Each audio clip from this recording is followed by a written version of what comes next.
So thanks to Ryan for banging the drum. And thank you for saying I've got like 30 slides just with statistics because I'm presenting a report. I've actually got a bit of deja vu speaking here before because I thought, I know this place when I walked in this morning, and I was actually here 12 years ago presenting for e-consultancy on customer engagement. And actually, it was a lot easier back then than it is now. You know, that was before social media gave so much competition in the inbox. But what I hope to do is we will run through the report, but it won't be a chart fest. What I'll be doing and what I'm about is helping marketers like you move the needle, developing strategies and practical action as well. So this report is available upstairs during the break, and there's, if you can't make that, there's some downloadable versions as well. I think it's first come, first served.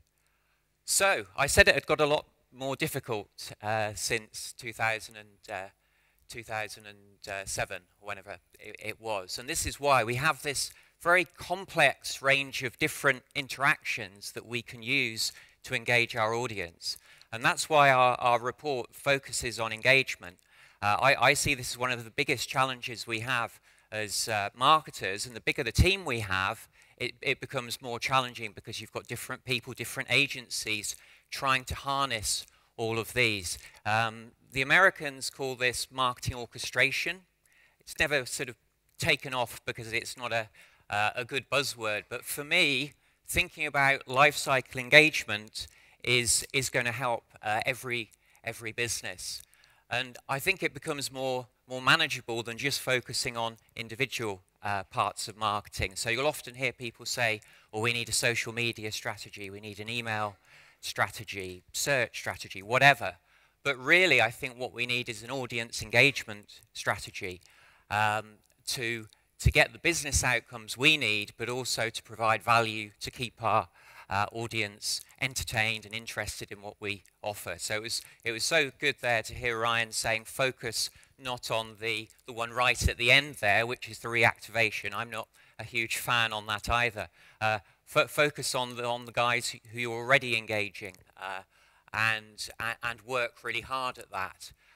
One of the key areas is the welcome sequence. I'm sure many of you have got, well, all of you will have a welcome, but how good is it? Is it a single courier plain text email going out saying thank you, download our document here? I'm pretty sure none of yours will be like that, but I was working with a financial services client last year, and that's exactly what it was. Completely unbranded, no benefits, no engagement.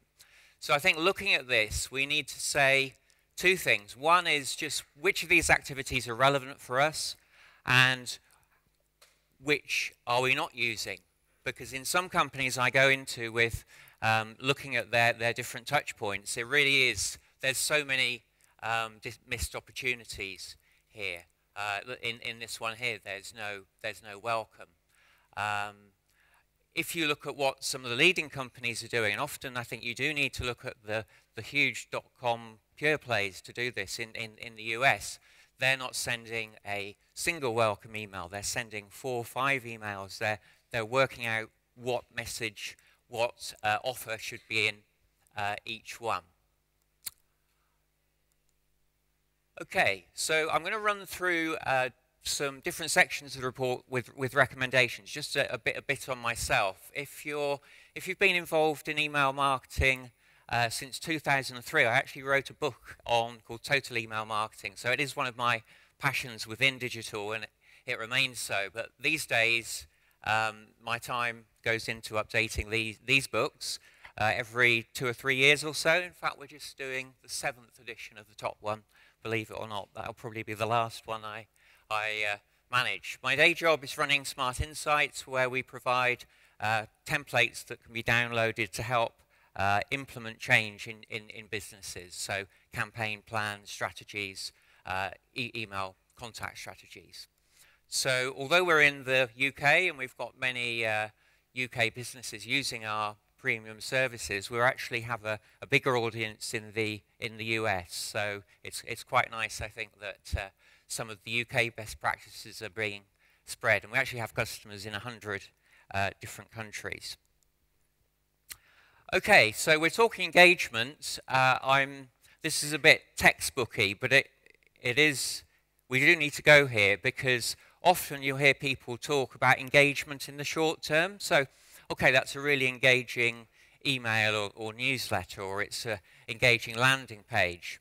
And that's fine, and we do need that, and we need to get the interactions on those pages. But what we're actually talking about here is long-term customer engagement, and then bringing that back forward into the life cycle, into acquisition as well, as Ryan was talking about. So I first became interested in this working with Richard Sedley in, it was around 2007, and Forrester had a report out that year saying that engagement was marketing's new metric that everyone must focus on. And as people do, you know, they move on to new areas. But I think it is important from this point now. It's not something that should have lost the emphasis.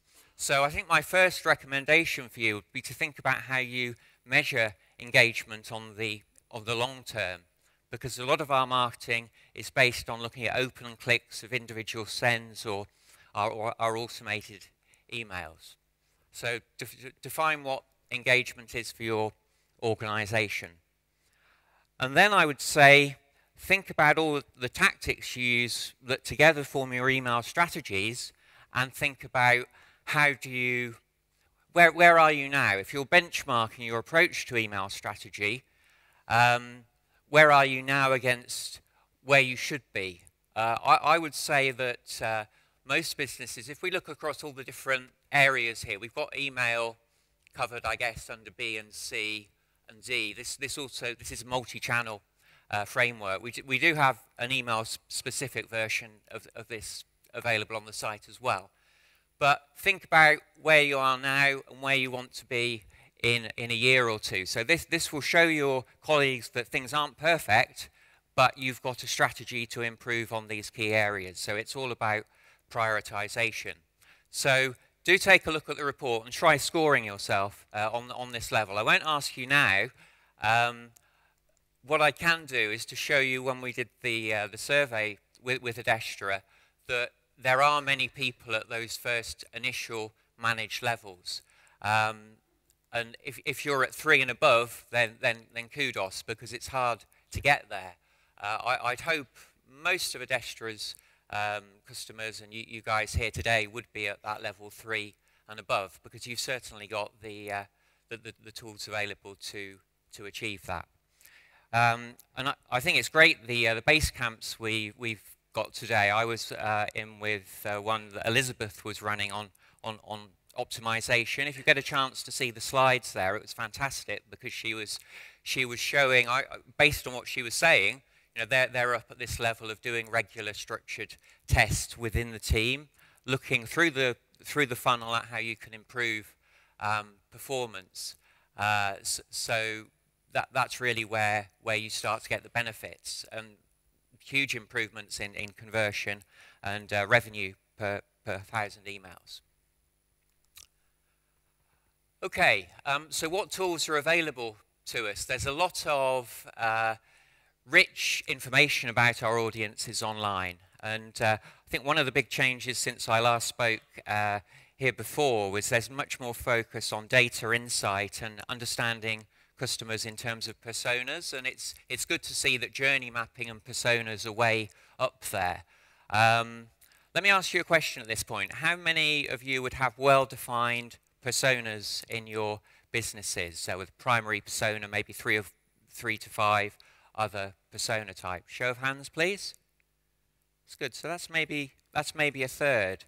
And it's interesting to ask, well, who owns those? Is it the guys in the email team, or is it part of another team? I'd certainly recommend that approach. One of the templates that we have available for download just tries to make personas practical, because often they're just a thumbnail of, you know, age, gender, you know, shopping habits. Those top level details. I think to get the most from personas, this was actually a project I was doing on operationalizing personas for a business, where we went into a bit more detail. So what were the scenarios where they were buying? What sort of sites would they decide? And the key thing at the bottom, I think, is the what's engaging people through the life cycle. So do that content mapping and make sure you've got the best content you possibly can to move people along the journey, whether that's on the website or promoted through emails. So then we have data as well. What we were looking at here is the challenges of engagement, and I don't think it's a surprise there that integrated data is a big problem. One of the recent trends is this move to a single customer view. Sorry, I've got the alphabet soup here. So data management platforms, customer data platforms are coming in more and more to try and get this, but we've been talking about this for so long that it's no surprise that we've still got that problem at the top there. So one of the things that a specific technique that can help, not just to join together the dots in the customer journey, not just for email, but is to look at tag management systems. This is actually what the top retailers in the States are using. You may be using Google Tag Manager, which works okay on the site and media, but through using some of these other systems, like BrightTag and Insighton, you can often integrate your email and your profile data in a better way. So to me, that was quite interesting, how few of the large companies are using GTM. So another quite specific recommendation here, because I like to give some more detailed advice, or maybe some things you haven't seen before.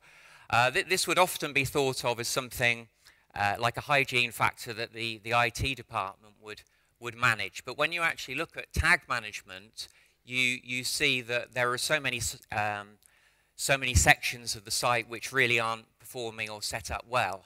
And if you're sending your emails through and there's these sort of problems with load time or JavaScript, you may be underreporting your performance apart from anything else. So that's a question to ask the guys involved in the measurement there. And then next recommendation would be to look beyond email at the range of touch points that are available. So this is from Forrester, and quite a nice way of looking through the life cycle at the uplift you can get through different techniques. And the ones I wanted to highlight, which is a trend within the last couple of years, is the lookalike targeting you can get, where you take your email list and you can upload it to Google or Facebook and find similar audiences, or you can retarget people that you might have their email address for, but they're not necessarily on the site right now. So I think often, as Sean from eConsultancy was saying earlier today, we often work and function in silos, but if you're in the email team, you've got that rich insight on your current audience. Can you work with the media team to re-engage people as well? So lookalike targeting and remarketing are important there. I realize they're probably not what you're directly involved with personally. So let's look at some of the techniques that people are using in terms of retargeting. Top of the list there it's good to see that there's that link between the email that goes out and then the website, so you're following up on those website interactions. And then we're seeing that retargeting, whether it's Google AdWords or social media, it's used by less than half of businesses we surveyed. So that's quite shocking, really. That's to me, if you're going to make a media investment to re-engage your audience, then those simple reminders through ads, and control them, cap them at 3 to 5. You don't want them to be served forever, but those are more effective. So I showed you a simple mapping of the well, it wasn't so simple. The life cycle at the start with the different green arrows going through.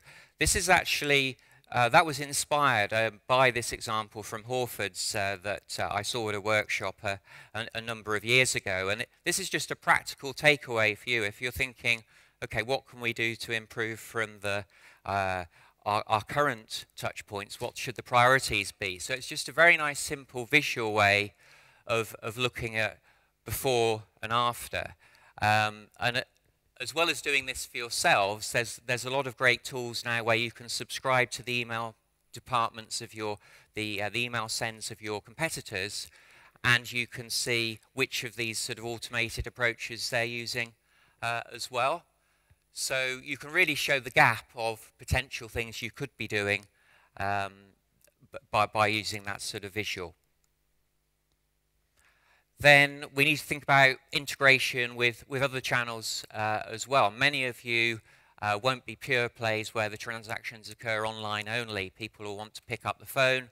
They'll particularly with the higher value products. Optalead, they work mainly in the travel sector, and they've done some research that show that if you've got someone, it's a big commitment to invest in travel, particularly with all the trust issues. So if you can get someone on the phone immediately, you're going to have a much higher conversion rate there. So that's often not thought of in an email context, and often the window for doing a follow-up is 30 minutes. This shows that actually it's the first 5, 10, 15 minutes where you get that immediate interaction is going to be most successful.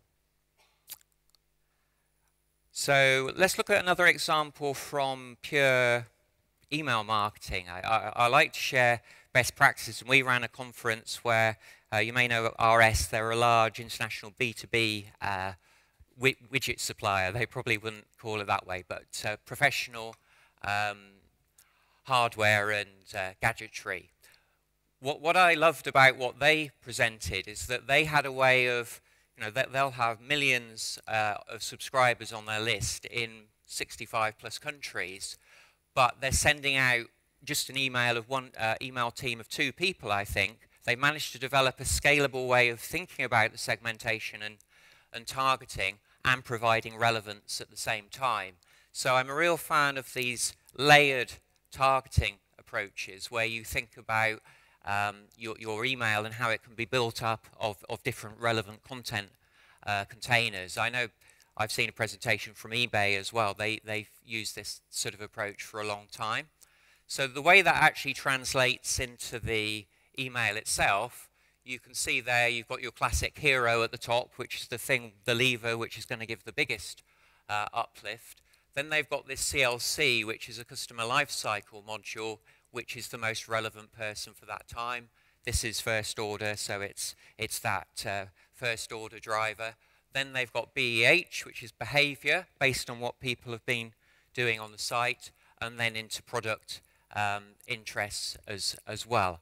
So I think that's a great model for simplifying, and that's their newsletter approach.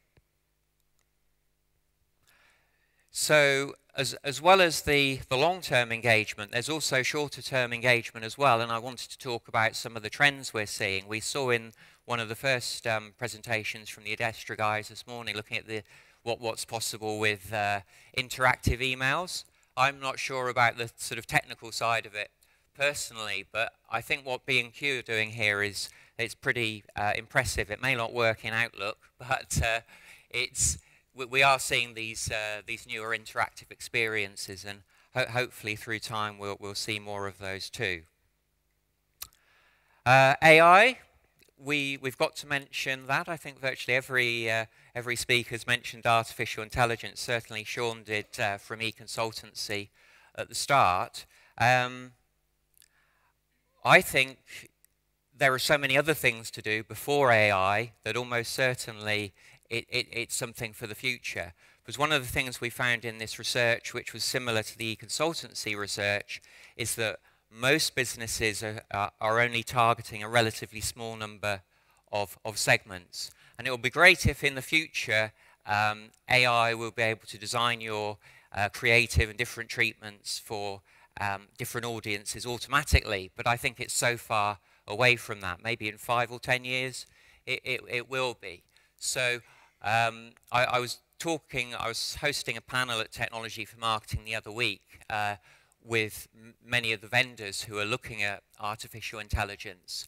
And someone from the audience asked the question, well, where should we start with AI? And what they actually said was, you need to get the basics right. You need to improve your segmentation and targeting, getting the most relevant messages in the life cycle. So this was our efforts at Smart Insights of trying to make sense of artificial intelligence. If you're being asked the question now by colleagues, you know, what are we thinking about? Should we be using this AI tech? I think one of the first things I'd say is actually in marketing, it's not AI, it's the machine learning which we should be looking at. And that's what I've been trying to understand over the last year or two. So it's about looking at our historical data and then thinking, how can we use it to improve our current email programs? So where we're talking about lead scoring, predictive analytics, those are some of the first applications of AI within email marketing. We've actually used that ourselves at Smart Insights to send emails at the right time after people inquiring about our service. So that's some of the applications. Clearly there's a lot more you could read on there. I think one other trend I would mention, though, which I think is really interesting, is here it's mentioned as voice search, and we've got chatbots over there. But the general term for this is conversational UI, user interface. And what we've been seeing more and more is chatbots being launched, which traditionally there would be a form taking you through a series of steps, and then you'd have that interaction. But a lot of retailers and restaurants and travel companies are now replacing that for the smartphone mode. So up where we're based in Leeds, we were trying this out going down to our local Pizza Express. If you want to try and work out how you can use a chatbot, that's a pretty good example. So I was quite cynical, like I tend to be, and thought, well, surely it's easier on the desktop to just go through and fill in the form. But actually, that chatbot makes it dead easy to make your booking. The other technology that I'd say keep an eye out for, particularly those of you who work in B2B, is something that's a technology called Intercom. We've adopted this in the last 3 months, and it's a bit like live chat, which you'll all know about, but it actually allows you to serve specific content for different audiences on the site there and then. So you're making recommended content, so next best content to move someone along the journey. And we've seen some fantastic responses to that, both for straight content offers and promo offers. And it's really it's influencing those people who you may not be able to influence by email just because the open and click rates are too low. So one thing I'd like to see within email is actually as an email marketer, you've got that conversation with the customer, that direct one-to-one interactive conversation. So to me, it makes perfect sense that if email marketers are involved with those sort of dialogues as well. Wow. I just wanted to mention this in terms of the sort of optimization we can do, and also as an example of AI. Do any of you know Phrasee or use that at all? I'm seeing a few of you nodding. Check it out. It's I think they're a UK-based startup, and they do a lot of analysis of subject lines and what the impact of those are on sales. So it will actually recommend subject lines for you. And you can see it's really interesting the type of terms which are, I think, the ones at the top tend to be better at prompting sales. So do check out that term. And do check out the deck that Elizabeth did on optimization this morning. But what her team have done is structured testing of different subject lines, whether they're long or short, is the benefit at the beginning or the end. Those sort of standard things, length of copy. And they saw some huge changes. So the email is still ripe for those sort of optimizations. And this is another example of the sort of optimization you can do. This is a US business. It's a bit like the multivariate testing you might do on a website where you have different content pods and different offers you'd swap in and out. But you can see here that it's automating that process. So if you've got a large list, it's a scalable way of doing the testing within the email itself. This is the chatbot approach I mentioned earlier. This one's actually from Tommy Hilfiger, but it's going to be interesting to see how consumers adapt to these and whether they're just a flash in the pan or whether they actually become a sort of key method of interaction. So finally, I'd say, looking at the overall picture of how you achieve engagement, we've got this sort of tendency, like we did at mentioned earlier, to focus on the marketing technology, but it's really the plans, people, process. So all of these recommendations I'm suggesting here, unless you've got an overall customer engagement strategy and a contact strategy, you're really not going to get the sort of benefits you need. So one of the things that's going to be important there is to look at how you measure your level of engagement. So I was interested here to see whether people are looking at hurdle rates or activity levels over time. It was quite good to see that about half of businesses were, but think about the type of measures that will allow you to see the health of your list. So how many people have we got which are 90 days active on our list, rather than, oh, we've got an open or click rate of such and such from our newsletter. And then take actions where people are becoming inactive. That's looking at this RFM, that's the recency and frequency of interactions. It's often used just by retailers, which is why it's such a small percentage. But actually any business can do RF analysis of interactions with the email, and you can start to see where people are ripe for sort of new ways of interacting. So to make sense of all of the digital channels that are available, and I think someone made an attempt to actually measure them. I think there's like 150 of them or something crazy. We tried to say, well, if you're creating a contact strategy through the life cycle, as we saw at the beginning, which are the areas that you need to manage? And what we do for our learning on Smart Insights is just break it down into these 25 areas and have a skills assessment in all of these. But we've tried to do it in such a way that any business will have all of these activities available. Another way of describing this, I was mentioning it to Ryan when we were having the speakers meal last night, is to think about always-on marketing. So you're always going to have your, the newsletters and the marketing automation, but there are many other aspects of always-on.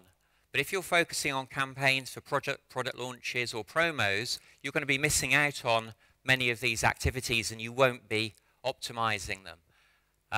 So think about who's responsible for that always-on optimization. The reason I was mentioning it to Ryan last night is I had a connection from a guy at Spotify in New York that I was excited about, because his job title was Director of Always-On Marketing. And it's something I've mentioned in the books, but it's going to be an interesting interview to see what always on means for Spotify. So, who's actually responsible for this always on or this customer engagement? I think a single defined person isn't necessarily the right way, but it is good to see that in the majority of cases, there is that overall responsibility. But how we measure and improve that, I think, is going to be key to success in the future. So lots of ideas there to improve engagement. Hopefully there's some that you can action, but do take a look at the report. And if you'd like to follow updates, I'm on LinkedIn, and happy to answer your questions there. There's also the panel, where I and the other speakers will be, so looking forward to your questions later. Thank you.